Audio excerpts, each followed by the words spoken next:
नया एक्सपेरिमेंट। अस्सलाम वालेकुम मेरे दोस्तों, सजनों और बेलियो। मैं हूँ इजहार अहमद और वेलकम करता हूँ आपको किचन गार्डनिंग चैनल पर।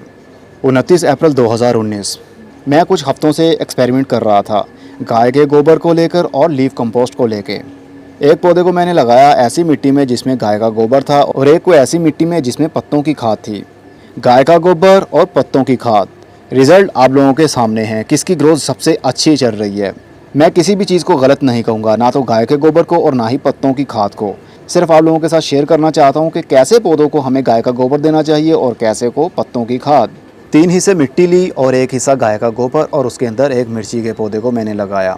इसकी ग्रोथ देखिए कितनी ज़बरदस्त है और ग्रीन भी है। और 3 हिस्से मिट्टी ली और 1 हिस्सा पत्तों की खाद, मतलब कि लीफ मोल्ड।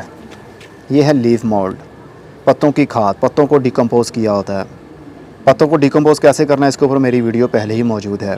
1 हिस्सा पत्तों की खाद मिक्स की और उसके अंदर मिर्ची के पौधे को लगाया। जब मैंने पौधों को लगाया था सेम डेट को सीडलिंग की थी मैंने इनकी, और सेम डेट को ही सेम हाइट पर ही इनको मैंने ट्रांसप्लांट किया। लेकिन गाय के गोबर वाले की ग्रोथ काफ़ी टॉल हो गई और पत्तों की खाद जिसमें यूज़ की थी उसकी हाइट थोड़ी छोटी रही, लेकिन ये जल्दी फ्रूट्स पर आ गया, मतलब कलियाँ इसको लग गई हैं और कुछ ही दिनों में ये मिर्ची की सूरत ले लेंगी, मिर्चें लग जाएंगी इसको। ग्रोथ तो दोनों की ही अच्छी है। इसके पत्ते ग्रीन हैं और बड़े साइज़ के हैं, इसके पत्ते थोड़े से पीले हैं और साइज़ इनका इनसे काफ़ी छोटा रह गया है। जिसके अंदर गाय का गोबर था उसको अभी बडिंग शुरू हुई है, लेकिन बहुत ही छोटी सी है।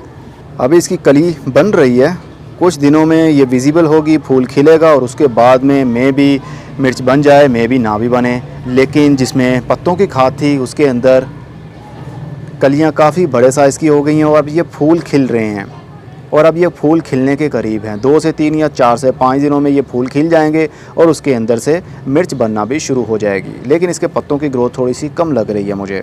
जानते हैं क्यों? क्योंकि ये कंपोस्ट ठंडी होती है, पत्तों की खाद ठंडी होती है और गाय के गोबर की खाद गर्म होती है। गर्म का मतलब नाइट्रोजन इसके अंदर ज़्यादा होगी जो कि पौधे को बूस्ट करती है। जिस तरह यूरिया खाद पौधे को एकदम से लंबा चौड़ा कर देगी, पत्ते हरे भरे कर देगी, आप समझेंगे बहुत ही अच्छी ग्रोथ चल रही है पौधे की। लेकिन ऐसे पौधों को जल्दी फ्रूटिंग नहीं होती और ना ही फ्लावरिंग होती है। ज़्यादा गाय का गोबर यूज़ करने से पौधे का ध्यान अपने ग्रोथ की तरफ होता है, ना कि उसकी फ्रूटिंग और फ्लावरिंग की तरफ। यकीनन आप समझ रहे होंगे कौन से पौधे में हमें गाय का गोबर यूज़ करना चाहिए।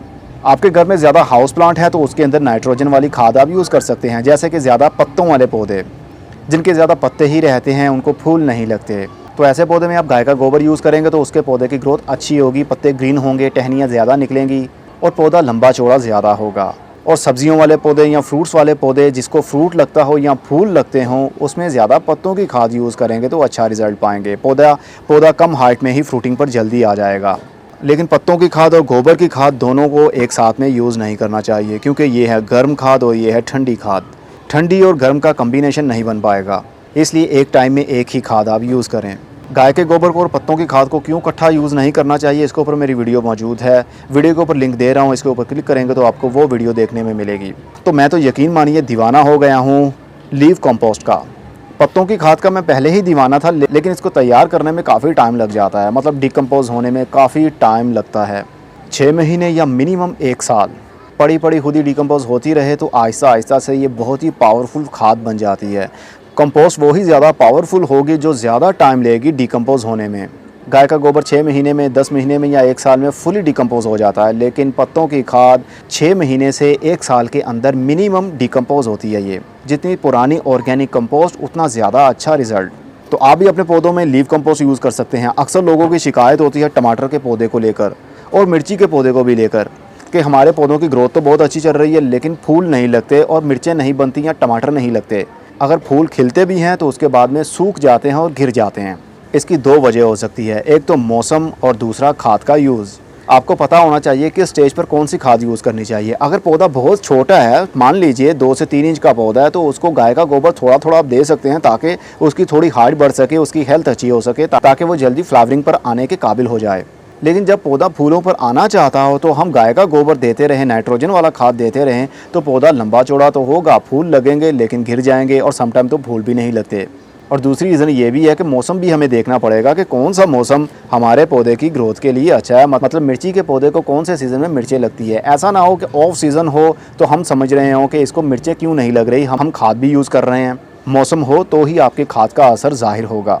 मोस्टली मिर्ची के पौधे को 12 महीने मिर्चें लग सकती हैं, लेकिन बहुत ज़्यादा गर्मी के दिनों में जैसा कि जून के महीने में, जुलाई के महीने में, और बहुत ज़्यादा ठंड के दिनों में जैसा कि दिसंबर और जनवरी के महीने में, ऐसे में इनको फूल लगते हैं लेकिन गिर जाते हैं।